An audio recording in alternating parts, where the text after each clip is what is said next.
Jai Radha Madhava Kunja Bihari Jai Radha Madhava Kunja Bihari Jai Radha Madhava Kunja Bihari Jai Radha Madhava Kunja Bihari Jaya Gopijana Vallabha Girivaradhari Jaya Gopijana Vallabha Girivaradhari Jaya Gopijana Vallabha Girivaradhari Jaya Gopijana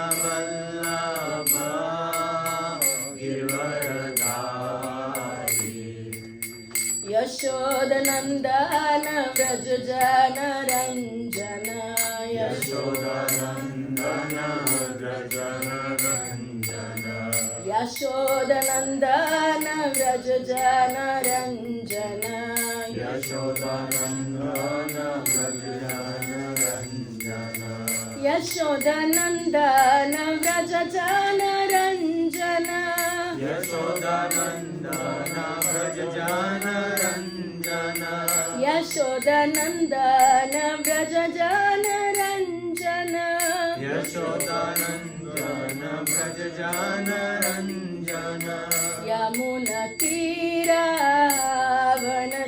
Vanachari Yamuna Tira Vanachari Yamuna Tira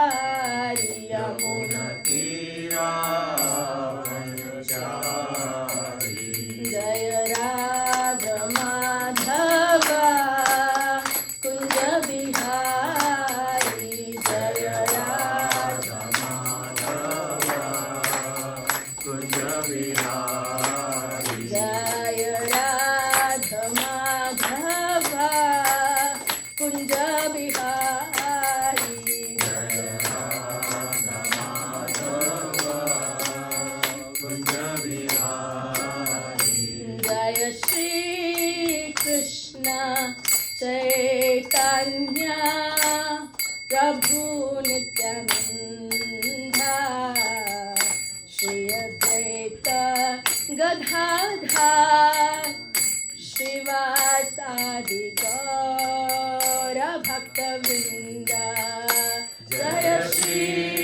Krishna Chaitanya Prabhu Nityananda Shri Advaita Gadadhar Shrivasadi Gaura Bhakta Vrinda Hare Krishna Krishna Krishna Hare Hare Hare Rama Rama Rama Hare Hare Hare Krishna Krishna Krishna Hare Hare Hare Rama Rama Rama Hare Hare Hare Krishna Krishna Krishna Hare Hare Hare Rama Rama Rama Hare Hare Hare Krishna Krishna Krishna Hare Hare Hare Rama Rama Rama Hare Hare Hare Krishna Krishna Krishna Hare Hare Hare Rama Rama Rama Hare Hare Krishna,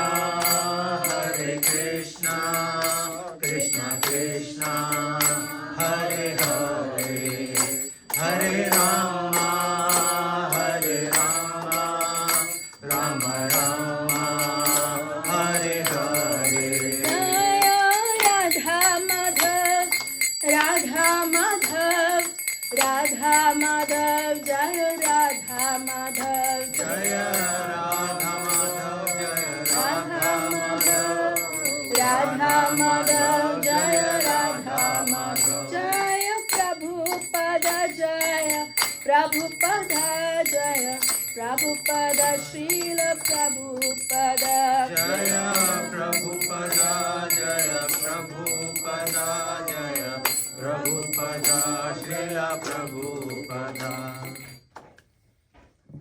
Sorry.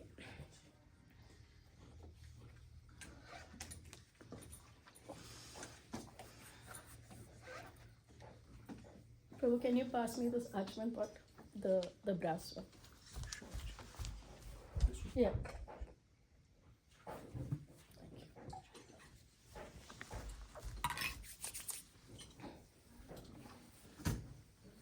Okay, so if everyone can turn to page number 1 of the introduction to Bhagavad Gita. Everyone has a Bhagavad Gita on a copy of the Gita with you. Please turn to page 1 of the introduction.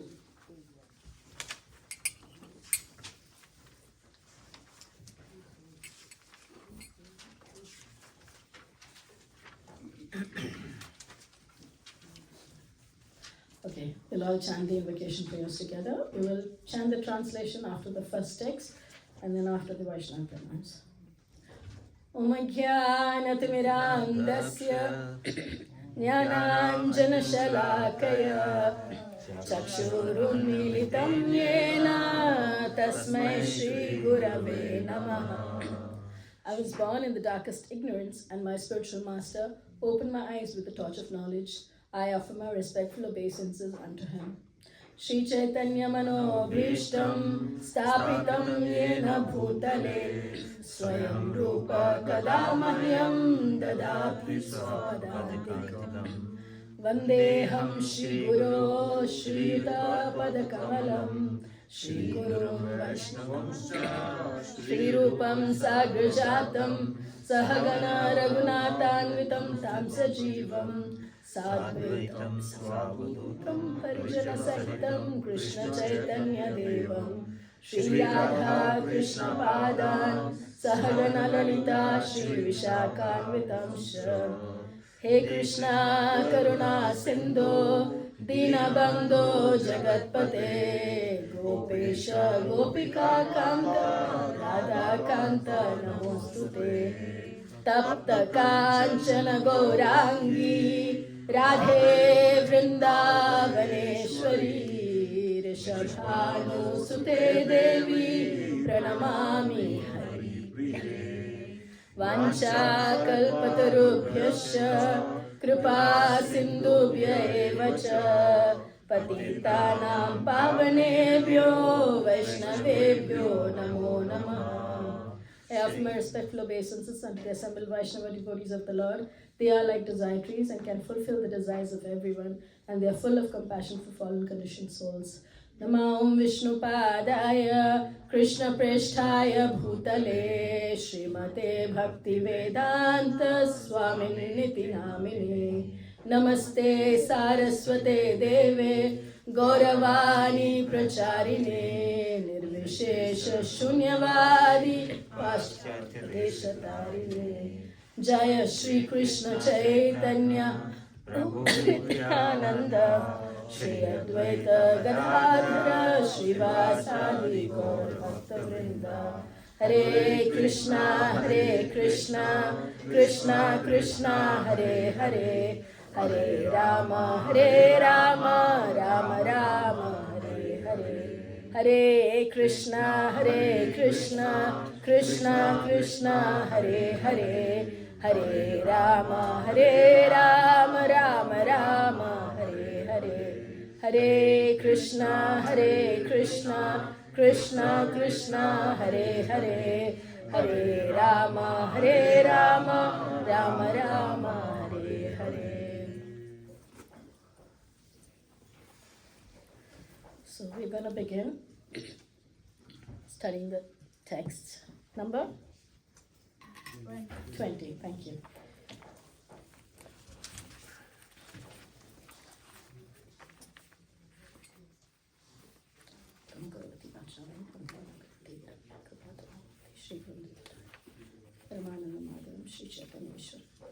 Kathanjali Slate Dushkaram Sukaram Babu, Vislate Viparitam Sila Shri Chaitanya.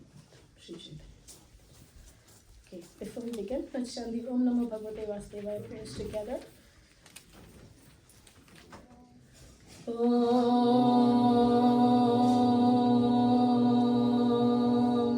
Namo Bhagavate Vasudevaya.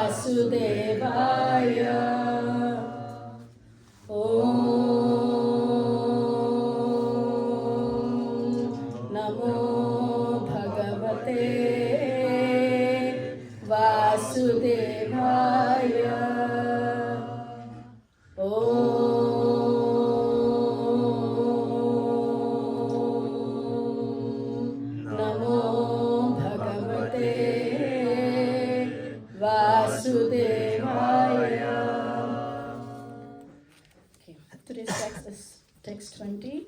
I'll read it once and then read the translation, and then we will go on to the repetition. Okay? Parastasmatu bhavonyo vyakto vyaktat sanatanaha yahasa sarveshu bhuteshu nashyatsu na vinashyati. Translation and transcendental purpose by His Divine Grace C.C. Bhaktivedanta Swami Srila Prabhupada, Jai Srila Prabhupada. Translation. Yet there is another unmanifest nature which is eternal and is transcendental to this manifested and unmanifested matter. It is supreme and is never annihilated. When all in this world is annihilated, that part remains as it is. Please repeat. Parastasmatu bhavonyo. Parastasmat. Parastasmat. Parastasmat. Parastasmat. Tu bhavonyo. Tu bhavonyo. Tu bhavonyo. Tu bhavonyo. Tu bhavonyo. Parastasmat tu bhavonyo. Parastasmat tu bhavonyo. Parastasmat tu bhavonyo. Parastasmat tu bhavonyo. Parastasmat tu bhavonyo. Parastasmat tu bhavonyo.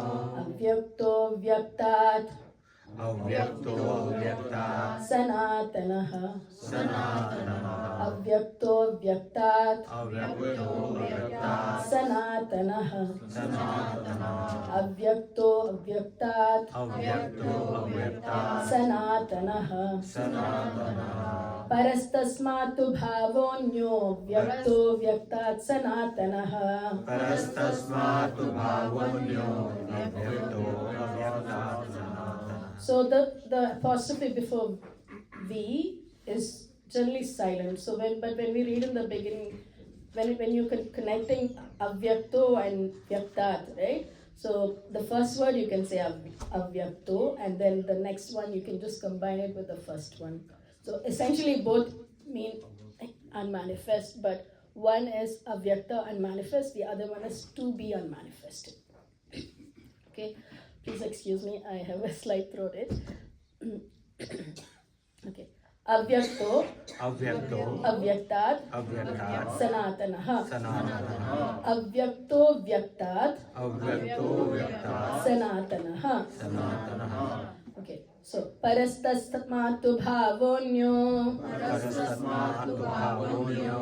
Avyakto vyaktat sanatanaha. Avyakto vyaktat sanatanaha. Yahasa sarveshu. Yahasa sarveshu. Bhuteshu. Bhuteshu. Yahasa sarveshu bhuteshu. Yahasa sarveshu bhuteshu. bhuteshu yassa sarveshu bhuteshu yassa sarveshu bhuteshu nashyatsu nashyatsu na vinashyati navinashyati nashyatsu na vinashyati nashyatsu navinashyati nashyatsu na vinashyati. nashyatsu navinashyati. So we'll do the whole verse together. Parastasmatu bhavonyo Parastasmatu bhavanyo avyakto vyaktat sanatanaha avyakto avyaktat sanatana yassa sarveshu bhuteshu yassa sarveshu bhuteshu nashyatsu na vinashyati. nashyatsu navinashyati. Paraha, Paraha transcendental. transcendental. Tasmat, Tasmat to that. to that. Tu, Tu but. but Bhavaha, bhava nature. nature. Anyaha, Anyaha another. another. Avyaktaha, Avyaktaha unmanifest. unmanifest. Avyaktat, Avyaktat to the unmanifest. to the unmanifest. Sanatanaha, Sanatana eternal. eternal. Yaha, Yaha saha, saha that which. that which Sarveshu, sarveshu all. all Bhuteshu, bhuteshu manifestation. manifestation. Nashyatsu, Nashyatsu being annihilated. being annihilated. Na, Na never. never Vinashyati vinashyati is annihilated. is annihilated. Translation, please repeat. Yet there is another unmanifest nature Yet there is another manifest nature which is eternal which is eternal and is transcendental and is transcendental to this manifested to this manifested and unmanifested matter. and unmanifested matter. It is supreme It is supreme, and is never annihilated. is never annihilated. When all in this world When all in this world is annihilated, and annihilated, that part that part remains as it is. as it is. We'll have to Mataji's and to propose reading the verse and translation. Please go ahead. परस्तस्मात्तु भावेन्यो Parastasmatu bhavonyo अव्यक्तो व्यक्तित् सनातनः avyakto vyaktat sanatanaha यः स सर्वेषु भूतेषु yassa sarveshu bhuteshu नश्यतु न विनाश्यति nashyatsu na vinashyati. परस्तत्मातु भावेन्यो Parastasmatu bhavonyo अव्यक्तो अव्यक्ता सनातनः avyakto vyaktat sanatanaha यः स सर्वेषु भूतेषु yassa sarveshu bhuteshu नश्यत्सु न विनश्यति nashyatsu na vinashyati. परस्तस्मात्तु भावोऽन्यो Parastasmatu bhavonyo व्यक्तो व्यक्तात् सनातनः avyakto vyaktat sanatanaha यः स सर्वेषु भूतेषु yassa sarveshu bhuteshu नश्यत्सु न विनाश्यति nashyatsu na vinashyati. परस्तस्मात्तु भावोऽन्यो Parastasmatu bhavonyo अव्यक्तो व्यक्तात् सनातनः avyakto vyaktat sanatanaha यस्य सर्वेषु yassa भूतेषु sarveshu bhuteshu नश्यत्सु न विनश्यति nashyatsu na vinashyati. Any kids here? Okay. Do you want to read, Prabhu? परस्तस्मात्तु भावन्यो Parastasmatu bhavonyo अव्यक्तो अव्यक्तात् सनातनः avyakto vyaktat sanatanaha यस्य सर्वेषु भूतेषु yassa sarveshu bhuteshu नश्यतु न विनाश्यति nashyatsu na vinashyati. Okay. We'll have one person read the translation, whoever has not read. Yet there is another unmanifest nature, which is eternal and is transcendental to this manifested and unmanifested matter. It is supreme and is never annihilated. When all in this world is annihilated, that part remains as it is. Hare Krishna. Thank you, Prabhu. Hare Krishna. Purport. Krishna's superior spiritual energy is transcendental and eternal. It is beyond all the changes of material nature, which is manifest and annihilated during the days and nights of Brahma. Krishna's superior energy is completely opposite in quality to material nature. Superior and inferior nature are explained in the 7th chapter. Hariom Tat. I'm really grateful to whoever has given me this voice with this beautiful purport. We've been studying the 8th chapter of the Gita, which talks about attaining the Supreme, which essentially means it guides us to live this life in a proper state of manner. So at the end of this life, we will attain the lotus feet of the Lord, or attain the Supreme, right? So the Lord can be realized in 3 phases. What are the 3 phases? Brahman, Paramatma, and Bhagavan. Yes. So in his Bhagavan feature, he's blissful, he's personal, and it is the highest form of realizing the Supreme Absolute Truth. Okay? So in the previous text, at least the last few verses, we've been trying to study or understand the nature of this material world, right? And what did we understand? We understood that this material world is temporary. Dukhalayam. Ashashvatam, yes. Ashashvatam means temporary, and Dukhalayam means it is full of miseries, right? So Dukhalayam, Ashashvatam. These 2 words are very important for us to remember, because now in this verse and the next, Lord is going to describe about his transcendental abode, right? And so in this verse, he says that there is another place that is transcendental, right? That is not seen by the people of this manifested world, right? So in the previous verse, we learned that, what was the verse? Bhutagrama sevayam bhutva bhutva praliyate. We understood that Lord Brahma has a certain period of lifetime, right? What is the duration of Brahma's life? 100 years, right? 100 celestial years, right?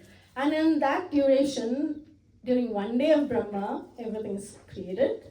And when the night falls, what happens? Annihilated. Yes. Everything and all the living entities are helplessly annihilated, right? They enter into the body of Lord Vishnu again, right? So essentially, whenever this whole cycle begins, day, night, there's creation, there's destruction. There's creation, there's destruction. We understood obviously through the previous classes that there are 2 kinds of destruction.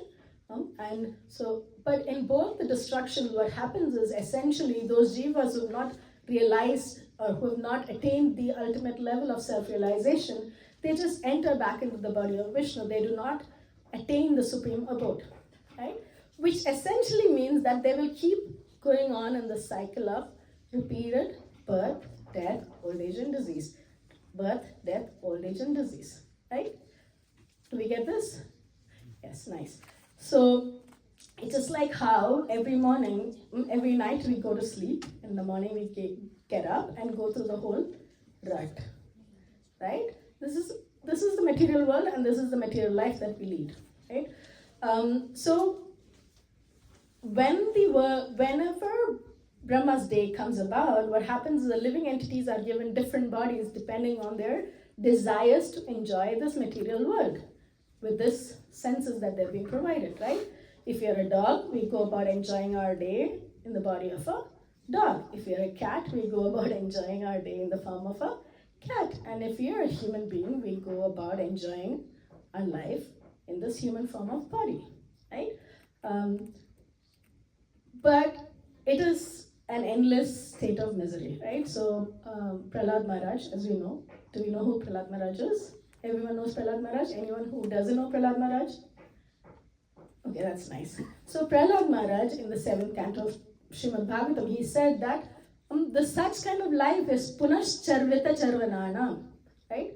Punascharvita charvananam, chewing the chewed, right? Have you seen the cows chewing, right? And they keep chewing and chewing and chewing, right? So imagine you're given a sugar cane. Prabhupada always gives the analogy of the sugar cane, right? We're given sugar cane to chew, right? When you chew the sugar cane, what do you get out of it?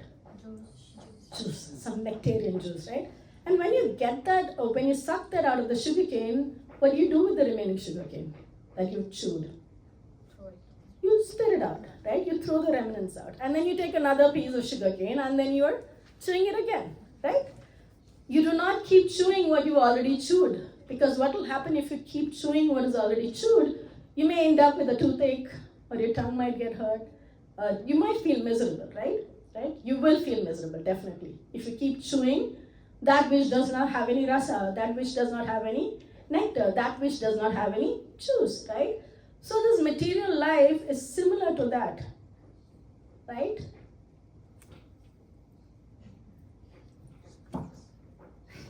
Aren't we doing this? We're just chewing the chewed, right? And we're not able to relish on any nectar out of it. Yet we think we've achieved something in this human form of life. We've attained some status in this life. We've attained some academic knowledge in this life, or whatsoever we've achieved. We are very proud of whatever we've achieved. That is the sorry state of affairs in this material world, unfortunately, right? So Prahlad Maharaj, who was a very sincere devotee of the Lord, at a very young age, and they say the ripe age of 5, he stated these facts, bitter truths of life, that we are chewing the chewed.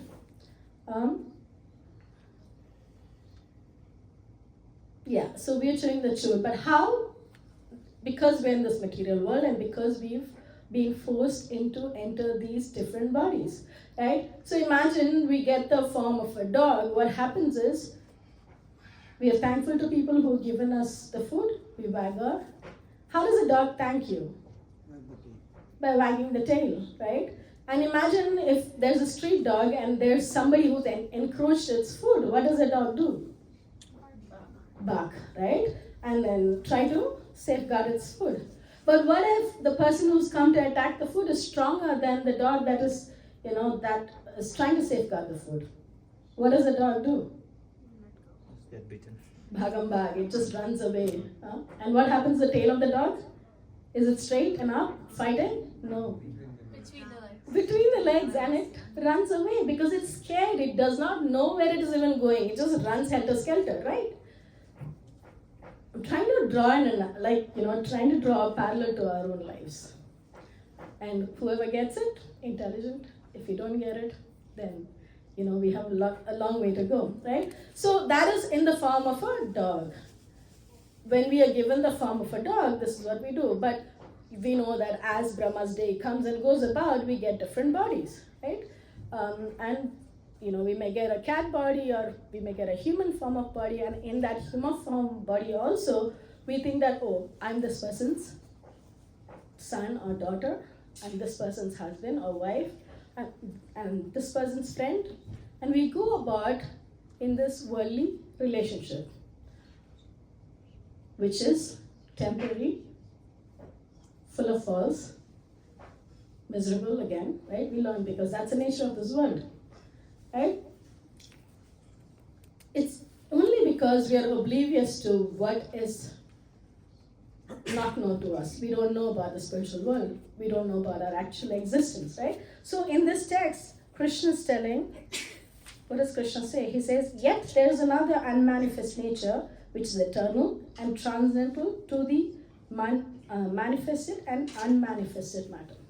We know that this material world becomes manifest and goes into an unmanifest state, right? We all know that, right? So there's another unmanifested nature which is eternal, which is transcendental, and that is not known to people in this material world, right? Why so? Because Krishna's spiritual energy cannot be easily understood, right? Krishna cannot be easily understood. If we go to the next text, Brahma actually in his Brahma Samhita is described in great detail about Krishna's spiritual abode, and what we do there and what kind of relationship people have and how Krishna is being served and what kind of activities are there. And Prabhupada has also beautifully elaborated the translations and to these verses in the next purport, which we'll be studying next week. In the Brahma Samhita, Lord Brahma says, what does he say? He says, Venam Kwanantam Aravinda Dalaya Daksham Barhavatam Samastitam Buddha Sundarangam Kandarpa Koti Kamaniya Vishesha Shobham Govindam Adi Purusham Tamaham Bhajami Alola Chandra Kalasat Vanamalya Vamshi Ratnangadam Pranaya Keli Kalavilasam Shamam Tribhanga Lalitam Niyata Prakasham Govindam Adi Purusham tamaham bhajami. So, and he says that dhama chintamani prakara sarmashu kalpa vriksha laksha vriteshu surabhir abhipalayanta lakshmi sahasra shata sambrama sevyamana govindamadi purusham tamaham bhajami. So these are the first three, in the prayers that we chant, these are the first three shlokas. And Prabhupada he's described it in the next verse. And obviously what is being described in these verses is that Dhamma is eternal. That Dhamma is made of Chintamani stones. Chintamani is touch fulfilling stones. Like you touch, you ask, and you get. What do we do in this material world? How do we get what we want? Demigods. Okay, demigods. But even if we ask demigods, do we immediately get them? Don't we have to toil for it? Don't we have to work hard for it? Don't we have to toil like donkeys? Right? We do, right? Still don't get it. Still we may or may not get it. Right? But in that Dhamma, what happens? You just get it instantly. Why? Because in that Dhamma, in the spiritual world, we are not gratifying our senses. We're trying to please the Lord. Okay, anyway, this is going to be discussed in the next week. So I was just trying to say that there is another superior world, another transcendental world, which is unlike this material world, which is temporary. That world is eternal, and that world is transcendental, right? So it is in that world that we understand our real nature, right? And before we go on to the spiritual world, we can understand the nature of that world through the process of devotional service. Otherwise, it is very difficult, right? Vedeshu durlabam adurlabam atma bhakto govindam adi purusham tamaham bhajami. Pantashta koti shatavatsara samprakamyo vayo ratapi manaso muni pungavanam. Sopyasti yat prapata simnya vichinkitatve govindam adi purusham tamaham bhajami. Another verse from the Brahma Samhita again states that Pantastu koti shatavatsara samprakamyo. There are many people who are in this path of self-realization. Many people. Some of our devotees went to Kumbh Mela this year. And soon they saw so many sadhus, so many people who have taken this path of self-realization.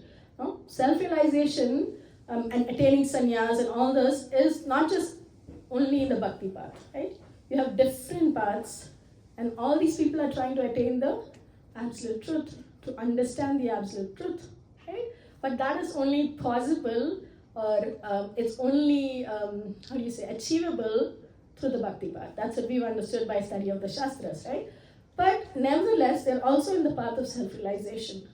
But what does this verse say? It says that it is difficult, it's very, very difficult, it is impossible, almost impossible, even for those people who've controlled their senses, meditated for many, many years, even for them to understand the tip of the lotus feet of the Lord, of the nail of the Lord, is very, very difficult. It's impossible, they say. That's what this verse says, right? But, however, it is possible for Atma Bhaktas, another verse says. And that is possible through Premanjana Churita Bhakti Vilochanena. With eyes anointed with love for the Lord, with that if we perform devotional service, then we are able to understand just a tiny bit of nectar. And then after the tiny bit of nectar, another bit of nectar. And that's possible only in the association of devotees, sadhu sangha, right? Because for the sadhus, we learned that mat chitta, mat kata, prana, bodhayanta, parasparam. What are they doing? For in their thoughts and minds and all their activities, they're constantly thinking about the Lord, right? Aren't they? Right? Everything that they do, they're doing it for the pleasure of Krishna. Anukulya bhakti. They're trying to do bhakti that is pleasing to the Lord. Right? What kind of bhakti are we doing? Let's all assess for a moment, right? We're all trying to do some sort of devotional service, right? And Prahlad Maharaj delineates in the Srimad Bhagavatam, there are 9 processes of devotional service, right? Shravanam, Kirtanam, Vishnu Smaranam. After that? Padasevanam, Archanam, Vandanam, Dasyam, Sakyam, Atmanivedanam, right? So beginning from Shravanam is, he says, devotional service starts with the process of hearing. Okay. Now, just for a moment, let's try to assess what is the kind of devotional service we are doing. Is our devotional service free from demands from the Lord? Is our devotional service mixed with requirements? It all means the same thing, right? Is our devotional service free from wants? Again, I'm rephrasing, right? It's all motivated, right? Is it unmotivated? Are we trying to achieve the unmotivated devotional service? These are questions that we must ask ourselves, right? Because only when we question what we're doing will we tread forward, right? Only if we go back in the night and think, oh, have I utilized this day in the best possible manner, right? Will we progress and utilize this human form of life in the best way possible, right? Because as we know, and as we've heard, and as we've read, this human form of life is very, very rare, durlabha, right? We know that this human form of life is gotten after many, many lifetimes. It's a very rare opportunity, and therefore, like a gemstone, we must use it in the best possible way, right? So going back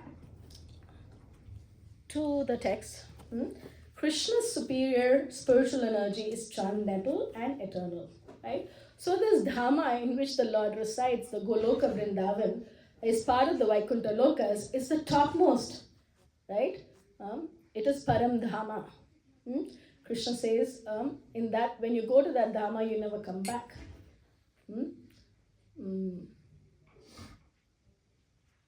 Anyways, Arjuna also says in the 10th chapter to the Gita, Param Brahma, Param Dhamma, Pavitram, Paramam Bhavan, Purusham Shashvatam Divyam, Adidevam, Adavipam. He's describing about the Lord. He says that he resides in that Param Dhamma, that topmost Vaikuntha planet, the topmost spiritual world, right? The spiritual world are the topmost of the creation. And in that spiritual world, the abode where Krishna resides as Sri Krishna, as Shyamasundara, as Govinda, that is known as Goloka Vrindavan. And it is the topmost, it's Param of the Param, right? And in that abode, once having gone there, you don't come back, right? Because it is transcendental and it is eternal. But with our blunt material senses in this material world, it's rather difficult for us to understand that nature of that spiritual world. We may read it, we may get some, knowledge out of it, but to really understand it is only possible if we practice devotion, right? Otherwise, we will not be able to understand. Because if you've noticed, you all chant together in the morning, right? Most of you, right? And even in the evenings on Sundays, we chant together. And when we chant together, what do you feel at that moment? That feeling of happiness when you chant is not felt when you do alone, right? I see some heads shaking, which means it's a fact, right? Just amongst us. But imagine if we do this in the association of a more purified soul, one who's dedicated his life 24 hours in the service of the Lord. Imagine those devotees who got the opportunity to be with Prabhupada and serve with Prabhupada and chant with Prabhupada. What would they have experienced? Right? It is only through the mercy of a pure Vaishnava will we get that understanding, oh, there is some happiness beyond this material world.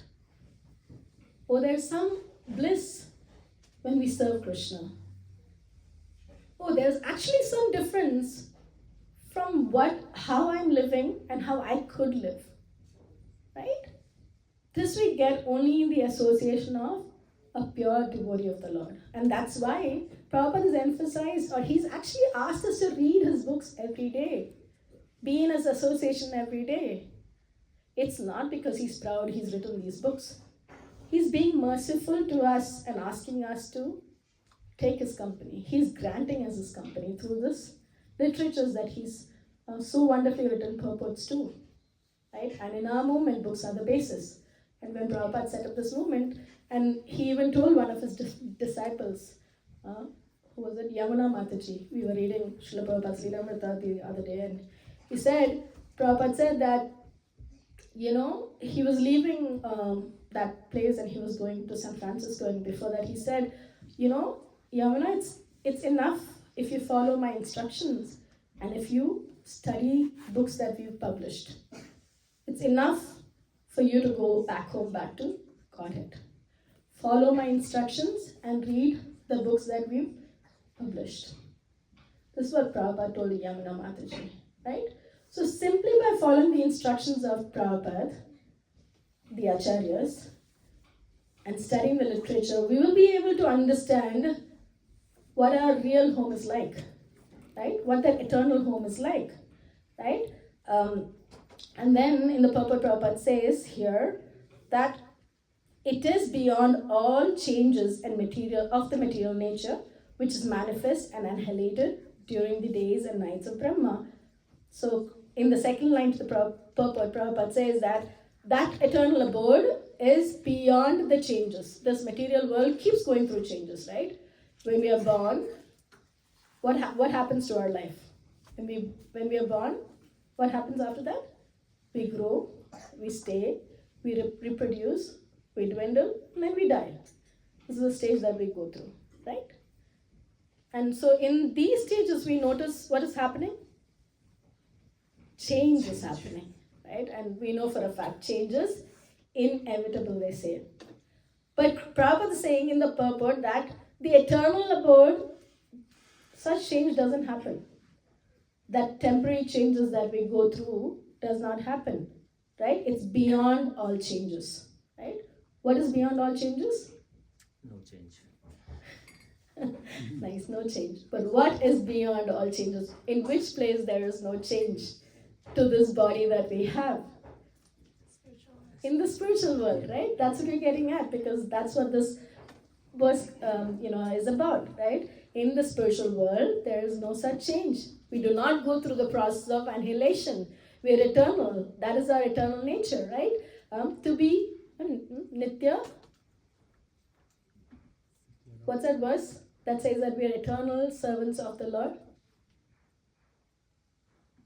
Jive Swarupai Nitya Krishna Das, right? The Swarupa of every Jiva is to be eternal servant of the Lord, right? That's our Swarupa. Prabhupada gives this analogy. Also, for sugar, its Swarupa is to be Sweet. We can't say sugar Swarupa is to be salty or pungent. No. Sugar Swarupa is to be sweet. And similarly, the Swarupa of a salt is to be salty. That property cannot be changed. Similarly, that property of a jiva to be a servant of the Lord, to be a loving servant of the Lord, to be in the mood of service to the Lord, cannot change wherever it is. Right? It can be hidden, but it cannot be changed. Right? So Prabhupada gives another beautiful analogy of an iron rod. Right? An iron rod, when we throw it into the fire, what happens to the iron rod? It can melt because of the It can temperature. melt, but what else can happen to it? Change the color. It can change color, it can become red hot, and as it becomes red hot, what happens to the iron rod? It attains some of the properties of fire, it can act like fire, right? Similarly, all of us in this material world, we have an iron-like heart, full of faults, full of unbelievably, a lot of unwanted qualities. But when it gets associated with fire-like devotional service, what happens to it? It attains the property of that fire-like devotional service. It is therefore that you feel that happiness when you're in the association of devotees, when you chant together, when you serve together. You do not know time flying by, right? You do not feel tired, right? There are some days when you're fasting and you're serving together, you don't realize that you've fasted, right? But versus when you're alone by yourself, trying to fast, it's like a tedious thing, right? That is why the association of devotees is important. Yes. So going back to the analogy, devotional service is like that fire that can melt an iron or can transfer its property to the iron, right? So by doing devotional service, we can melt this iron-like heart that we have. And when we do so, that love which is there for the Lord, which is eternally present within the jiva, will be seen, will shine out. Right? Because devotional service is not something that we get from outside. It cannot be given. Ramesh Prabhu, here, take devotional service. No. He has it within him. Every jiva has devotion to the Lord within their heart. Right? It's just because of this Kali Yuga, because of the conditioning that we are in, it is suppressed, right? And that will resurface when we do loving devotional service. And by doing loving devotional service, we will actually come to know who we are, how our home is, right? And how we should go back to that home where we belong, right? Obviously, this is going to be discussed in the next verse, but here in this verse, going back to the purport, we have 3 key points. Krishna's superior spiritual energy is transcendental and eternal. So, which means his material energy is, or everything that's created by his material energy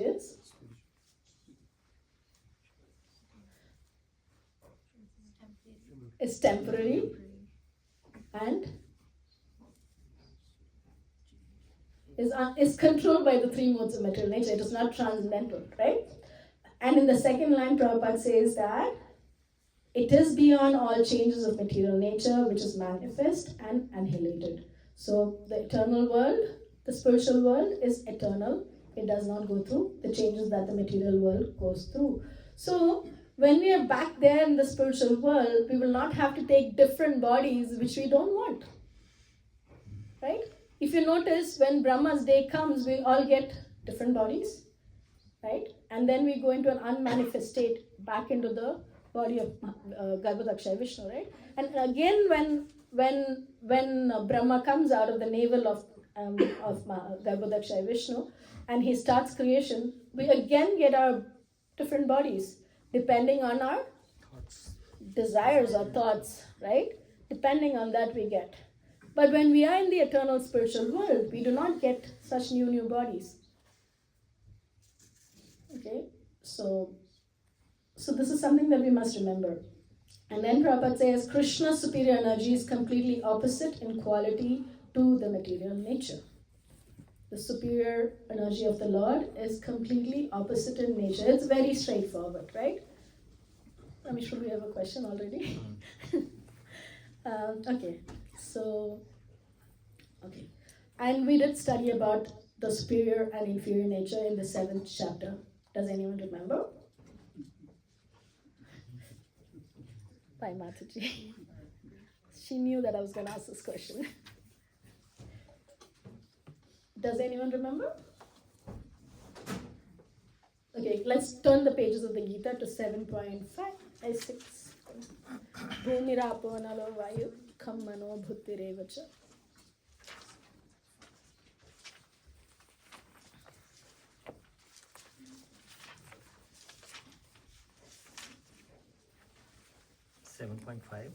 Mm-hmm. 4, 5. Sorry, I'm not in. 7.4 and 5, yeah. Okay. One person can read 7.4 with translation, then another devotee can read the next verse. I'll start then. Earth, water, fire, air, ether, mind, intelligence, and false ego.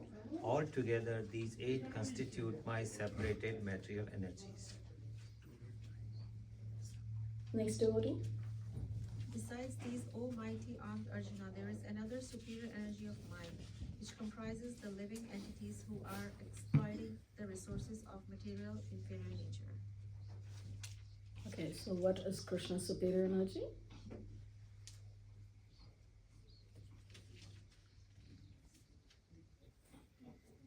Which comprises of living entities who are exploiting the resources of this material inferior nature.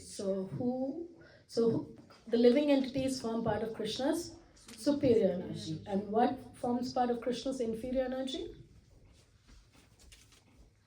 The 8. 8. Okay, what 8? What? Earth, water, Fire, air, ether, mind, intelligence, and false ego. Obviously, we've studied the purpose. I just wanted to draw your attention back to these verses so you can go back home and revisit and understand it better. We've already covered these texts before. So this has been discussed in the previous classes, and Prabhupada is again drawing our attention to those verses. So I helped you to look back so that when you go back home, please do spend some time to read these verses. So in short, Krishna is describing in this verse and the next how the spiritual world is, how different it is compared to the material world which he discussed in the previous text. Okay, so very clearly we understand that this world cannot be understood or cannot be even entered into, like, many people have reached the moon and the Mars and whatnot through rockets and satellites. But the spiritual worlds cannot be reached in such a manner. You cannot launch a rocket. You cannot go by a satellite to this spiritual world. We must take up to the process of devotion. Actually, Jadabharat, he has said to King Rahugana that without Padarajobhishekam, without smearing the dust of the devotees' lotus footprints, we cannot be able to understand or achieve anything in this path of devotion, which simply means that we must take the association of a pure devotee of the Lord. And that is why even Mahaprabhu, even Lord Krishna himself took the form of Chaitanya Mahaprabhu to understand this mood and bhav of bhakti, right? What do my devotees actually get by serving me? Srimati Radharani, right? He wanted to understand that mood of devotion, and therefore he came as a devotee in this Kali Yuga, and he preached the Harinama Sankirtan, the holy names of the Lord. He shared the love of Godhead, right? That abode which cannot be reached by studying the Vedas, by practicing tapasya, by doing many years of austerities and whatnot, right? That can be achieved simply by associating with the devotee of the Lord and chanting the holy names of the Lord. Hare Krishna, Krishna Krishna, Hare Hare, Hare Rama, Rama Rama, Hare Hare. And that is why after Mahaprabhu came, Srila Prabhupada came and spread this mercy to everybody, right? Just drawing your attention to Chaitanya Mahaprabhu and his, associates, right? We had the appearance of Srivas Thakur yesterday, right? Chaitanya Mahaprabhu and the famous five. Who are they? Chaitanya Mahaprabhu had his famous five, including himself, right? They call the Pancha Tattva, okay? 5 truths, Pancha Tattva. Panchatattvatmakam Krishnam Bhakta Rupa Swarupakam Bhaktavataram Bhaktakyam Namami Bhakta Shaktikam. It says that's a prayer offered to the Panchatattvas. So, Panchatattva, like we discussed in the last session, Lord Chaitanya, and who's on his right and who's on his left? Gadadhar Pandit. And then who's there? Srivas Thakur and Advaita Acharya, right? So now Srivas Thakur's appearance day was celebrated yesterday. And he, as we know, he has helped or assisted Mahaprabhu in spreading those holy names. Very much so, before Mahaprabhu took sannyas, one whole year they had nocturnal kirtans at Srivas Thakur's house. Right? Nocturnal. What does that mean? Night kirtans, yeah. Also supposed to be nocturnal birds, right? Mahaprabhu and his associates did nocturnal kirtan. So loud, so transcendental in the house of Srivas Thakur that Srivas Thakur's house was known as Srivas Angan, and it was just 200 feet or yards away from Mahaprabhu's house. There's a very beautiful pastime that happened during this Sankirtana. One Sankirtana, what happened, let me just quickly share this because it's a very beautiful pastime. Srivas Thakur had hosted the Kirtan, and they were going around chanting, and Chandkazi was the how do you say, the ruler or the one who took care of, Governor, yeah. He was the governor. Did you read this yesterday? Okay, I missed it. So Chandkazi was the governor of that area, and then obviously he, as you hear the name Chandkazi, he was not a practitioner of the Sankirtana movement. He was a Mohammedan. Right? But very much so, he was a very good ruler as well. But at that point in time, because of all the noise and everyone was getting disturbed, was it Chandkazi who broke the mridanga? Yeah, he broke the mridanga, and that night in his sleep, he had a dream. And I'm just cutting the story short. It was one of the stories that we wanted to do drama too, but we couldn't. So Chandkazi slept, and in his dream, the Lord appeared in the form of Lord Nrsimha, right? And he obviously forbid Chandkazi from stopping the Sankirtana movement of the Lord, and he asked him to support and urge everyone to support this movement. And Chamkazi woke up.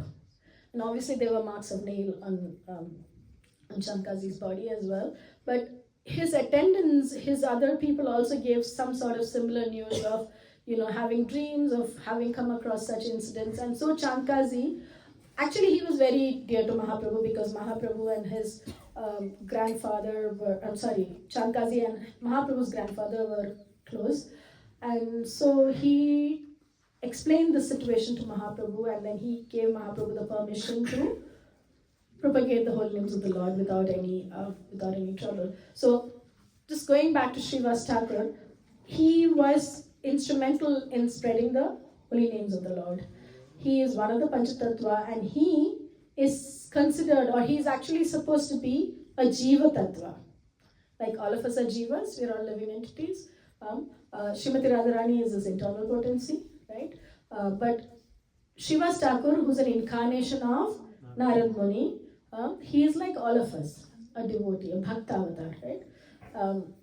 And so he relished that mood of devotion, and he assisted in spreading this Sankirtana movement to the Lord. Why we talk about Srivas Thakur? Because we spoke about how Krishna himself came in the form of a devotee to understand that mood. And there were so many others who helped the Lord to spread the Sankirtana movement. And Srivas Thakur was one of the key associates of the Lord. Now, Prabhupada has helped spread this movement because of the orders of his spiritual master, right? And he has given us a very simple process to follow, right? This Padarajo Abhishekam that we spoke about is from 5th canto, 12th chapter, 12th verse, if you want to refer later. It's conversation between Jadabharat and King Rahugana. Now, this is very simple to achieve. Just merely by studying the purports, studying the text that Prabhupada has given purports to, right? By studying all the books that have been published by the ISKCON BBT, right? And by taking the association of devotee, right? When you take the association of devotee, what happens is that you follow in the footsteps of what has been written in this Shastras, right? And thereafter you surrender unto the lotus feet of a spiritual master and execute this process of devotional service in a very simple manner. Chant the holy names of the Lord without committing the 10 offenses. Follow the 4 regulative principles. And when you do all of this, you will be able to experience that happiness which is not temporary. That happiness which is long-lasting. That happiness that is experienced in that eternal realm of the spiritual world. Okay? So we will end today's class on this note. We've covered the 3 key points in the purport. Before we end, we will read the verse and translation once more. Parastasmatu bhavonyo avyakto vyaktat sanatanaha yasa sarveshu bhuteshu nashyatsu na vinashyati.